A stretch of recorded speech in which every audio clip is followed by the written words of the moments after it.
Fellow Ghanaians, good evening.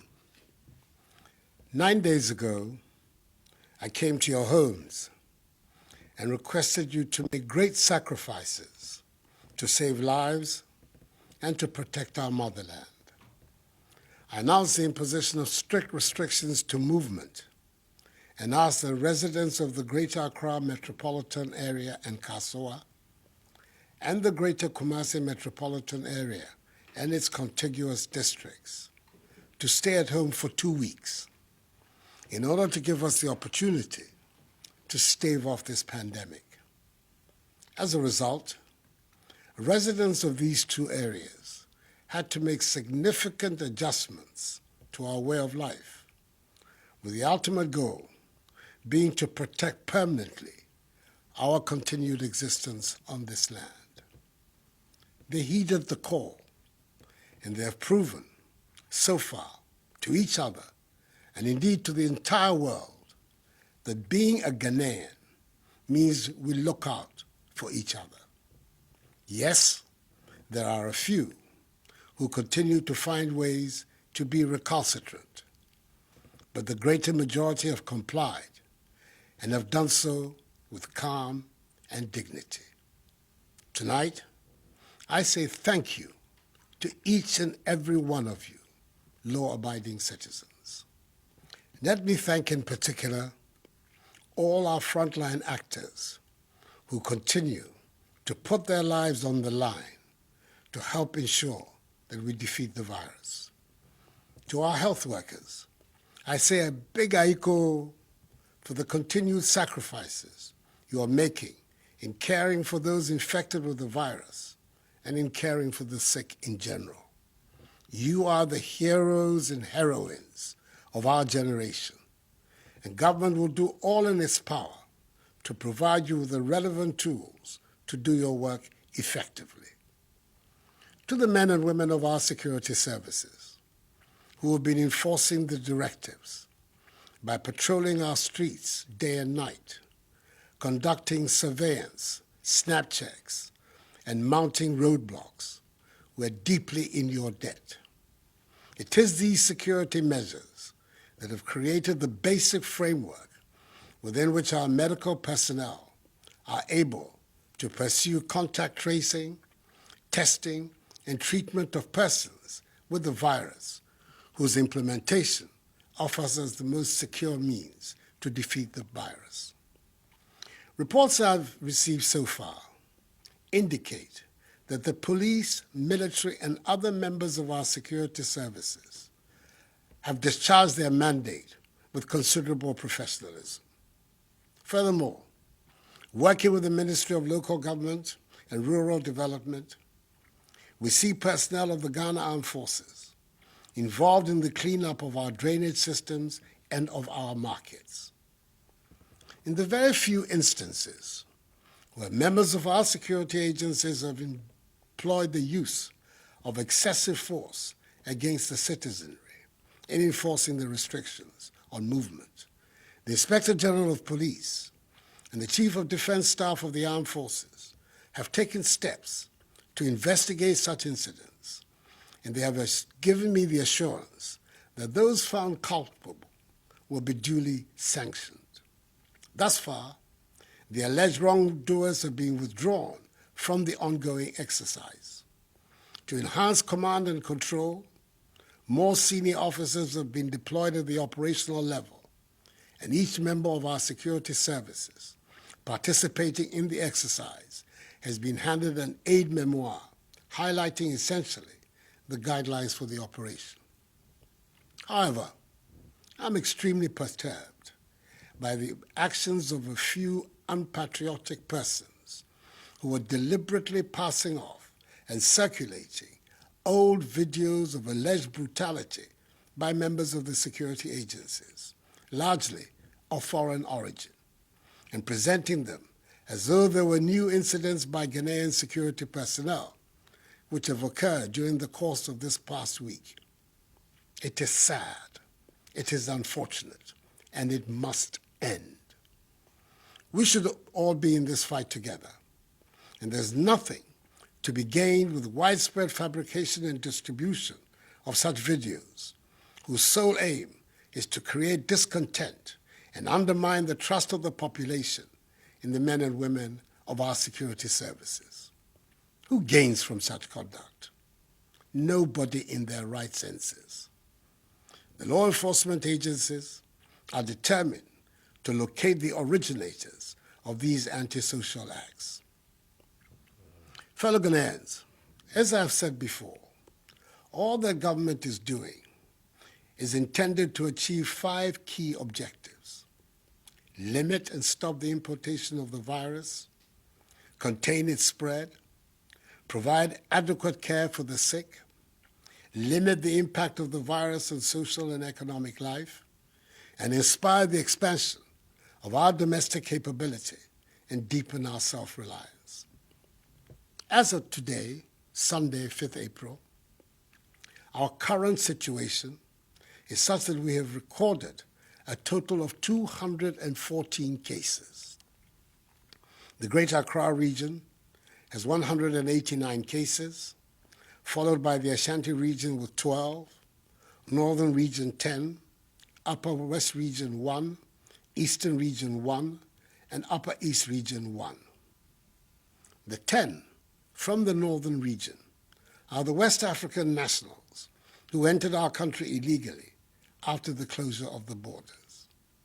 In total, 3 persons have fully recovered from the disease, 49 persons have been discharged from treatment facilities and are being managed from home, and the remaining 155 are responding to treatment. 2 persons are moderately ill, and 5 persons, as I said before, have lost their lives. Of the 1,030 travelers who were mandatorily quarantined and tested on their arrival in Ghana on the 21st and 22nd of March, 79 were initially found to be positive, and appropriate arrangements were made for their isolation and treatment. Subsequently, after 12 further days of quarantine, 26 other persons were found to be positive as a result of their second test, bringing the total number of those found to be positive to 105, all of whom have been isolated for treatment. Of the remaining 925 persons who have undergone 2 tests and found to be negative, 804 have been released from quarantine to join their families. The remaining 121 are, as I speak, in the process of being released. I want to thank all of them and their families and loved ones for their understanding and cooperation with the stringent procedures the government was forced to deploy in the public interest. Efforts also at contact tracing have been ramped up over the course of the past week. Indeed, for every confirmed case of COVID-19, all the contacts have been listed, monitored, and tracked. Additionally, in the home or place of work of a confirmed case, all persons, be they at home or at work, have been tested, whether they had symptoms or not. Within the locality or neighborhood of a confirmed case, the opportunity is also being provided for persons to undergo voluntary testing to ascertain the extent of community spread. We are thus about to enter a critical phase of our fight in the coming week, as the Ghana Health Service is due to receive the results of some 15,384 out of 19,276 persons who have been reached through contact tracing. It is the results of these tests that will determine our future course of action. Government's policy and measures will continue to be driven by the science in this matter. The Ghana Academy of Arts and Sciences and the Center for Scientific and Industrial Research, CSIR, are now partnering government in the struggle. I met with their representatives on Friday and arranged with them a mechanism for the realization of this partnership. The nation and I appreciate their involvement. So in the course of the coming week, a determination will be made as to whether or not to extend the duration of the 2-week restriction on movement and the implementation or otherwise of any more enhanced measures to deal with the virus. I have, however, by executive instrument, extended the closure of our borders for 2 more weeks until further notice.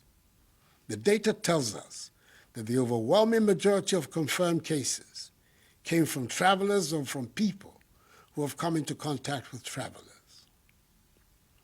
Fellow Ghanaians, tonight, I stand before you to ask for your continued patience, support, vigilance, and adherence to the measures. Let each one of us play his or her part to enhance our collective efforts at containing the spread of the virus, which will enable us to hasten the lifting of these restrictions and returning the nation to normalcy. I was encouraged by the appreciation of government's handling of the pandemic and the offer of support by the leadership of the major political parties in the country when I met with them on Friday. I applaud Parliament's decision to call off its planned recess and be on standby to aid in the fight against the virus. I thank staff of the University of Ghana's Noguchi Memorial Institute for Medical Research, the Kwame Nkrumah University of Science and Technology's Kumasi Center for Collaborative Research, and the National Public Health Reference Laboratory of the Kolebu Teaching Hospital for the solid work they are doing for Mother Ghana. I'm very grateful to the individuals and institutions who have responded to my appeal for donations to be made into the COVID-19 National Trust Fund, which has been established to complement government's fight against the virus and to assist in the welfare of the needy and the vulnerable. A total amount of some 8,750,000 cedis, which includes 600,000 United States dollars, have been received so far for this purpose. I'm happy that so many appointees of my government have also followed my example by donating their salaries to the fund. We are in difficult times, and that is why I directed the Minister for Finance to send to Parliament the Coronavirus Alleviation Program, whose objective is to protect households and livelihoods, support micro, small, and medium-sized businesses, minimize job losses, and source additional funding for promotion of industries to shore up and expand industrial output for domestic consumption and exports. Through this program, the Ministries of Gender, Children and Social Protection, and Local Government and Rural Development, and the National Disaster Management Organization, NADMO, working with MMDCEs and the faith-based organizations, have begun to provide food for up to 400,000 individuals and homes in the affected areas of the restrictions. This began in Accra today and will begin in Kumasi tomorrow. It will come in the form of dry food packages and hot meals, and will be delivered to vulnerable communities in Accra, Tema, Kumasi, and Kasua. Again, the Ghana Water Company Limited and the Electricity Company of Ghana have been directed to ensure the stable supply of water and electricity during this period. In addition, there will be no disconnection of supply. Furthermore, government will absorb the water bills for all Ghanaians for the next 3 months, i.e. April, May, and June. All water tankers, publicly and privately owned, are also going to be mobilized to ensure the supply of water to all vulnerable communities. Government, in collaboration with the National Board for Small-Scale Industries, business and trade associations, and selected commercial and rural banks, will roll out a soft loan scheme up to a total of 600 million cedis, which will have a 1-year moratorium and 2-year repayment period for micro, small, and medium-scale businesses. Fellow Ghanaians, it is vital that we protect the lives of our frontline health workers who are risking their lives every day to battle this virus. That is why government is placing a high priority on the procurement of personal protective equipment for them. Thus far, 350,000 masks, 558,650 examination gloves, 1,000 reusable goggles, 20,000 coveralls, 7,000 N95 respirators, 500 waterproof gumboots, 2,000 reusable face shields, 2,000 gallons of hand sanitizers, 10,100 milliliter pieces of hand sanitizers, and 500 shoe covers have been sent to the regional health directorates for onward distribution to the district health directorates for use by our health workers in all the districts. That the Minister for Health is ensuring that they reach the health workers. This notwithstanding, government is aware that more needs to be done, especially in the face of the global shortage of PPEs. It is for this reason the government is actively engaged with local manufacturing companies to assist them in the domestic production of PPEs, and I'm encouraged by the response from the Ghanaian private sector. Domestic production of face masks, head covers, surgical scrubs, and gowns will commence from Tuesday.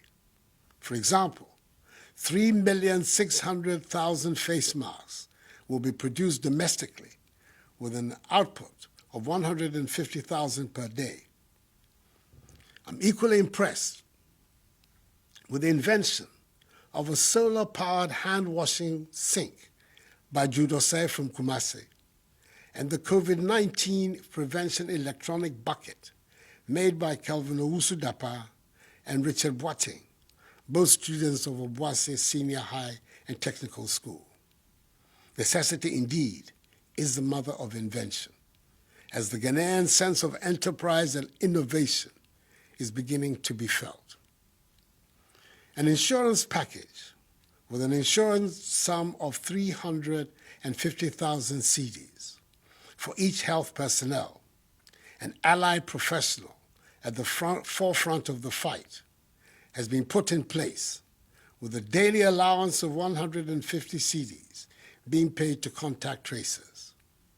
Government has also decided that all health workers will not pay taxes on their emoluments for the next 3 months, i.e. April, May, and June. Furthermore, all frontline health workers will receive an additional allowance of 50% of their basic salary per month, i.e. for March, April, May, and June.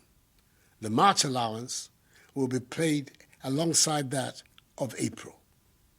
The Ministry of Transport is also making available for free Ayalolo buses to convey health workers in Accra, Tema, Kumasi, and Kasoa to and from work along specific routes for the entire duration of the restrictions.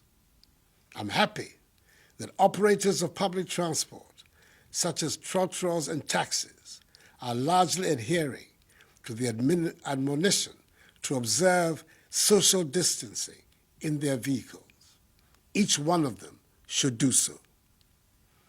Towards ensuring the cleanliness of our country, especially in the Greater Accra and the Greater Kumasi areas, which are currently the subjects of the restrictions, the Ministry of Sanitation and Water Resources, together with some 400 personnel drawn from the police, military, fire service, and prison service, from Friday, 3rd April to today, Sunday, 5th April, have embarked on desilting our gutters, collection and disposal of garbage from homes, public places, markets, and vehicle terminals. We must ensure that the end of this exercise will lead to a new attitude towards cleanliness in our surroundings. That would be a positive legacy from this crisis. MMDAs outside the areas affected by the restrictions have been directed to emulate this cleanup exercise. As of Saturday, 4th April 2020, markets and lorry terminals in 13 regions have been cleaned and sprayed, with the 3 other regions set to follow in the coming few days.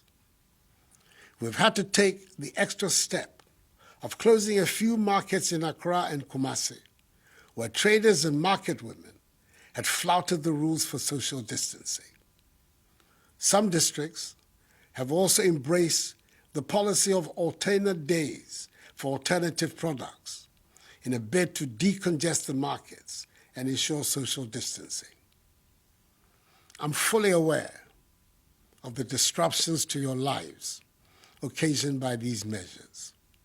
Your personal movements, way of life, the education of your children, your livelihoods have all been disturbed by this virus. But believe me, the measures are necessary if we are to free ourselves permanently of this pestilence.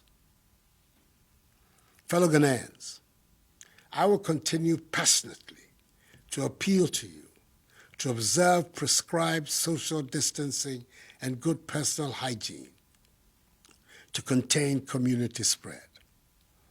These enhanced hygiene protocols must become a part of our everyday lives. We must not abandon them. And remember that the law enforcement agencies are going to increase their enforcement of the stay-at-home directive. Do not leave your homes other than for the essential stipulated reasons. The cynics question our capacity for the maintenance of discipline in this period and in its aftermath. However, I am confident that we will prove them wrong. Ghanaians always rise up to the occasion, and we will do so again. United, we're going to win this battle. I'm privileged to be speaking to you on a sacred day of the Christian calendar, Palm Sunday, which ushers in the Holy Week to commemorate the passion and sacrifice of Jesus Christ. Let his example unite all of us, Christians, Muslims, all Ghanaians, in our care for each other and in our resolve to overcome this challenge. This too shall pass. Together, let us ensure that the scourge of this virus becomes nothing but a temporary blip on the fortunes of our nation. And we will go on to realize the vision and aspirations of our forebears, who envisaged Ghana to be a free, democratic, prosperous nation, the beacon of freedom and justice, the Black Star of Africa, the harbinger of a new black civilization in which the dignity and prosperity of black people everywhere are assured. May God bless us all and our homeland Ghana and make her great and strong. I thank you.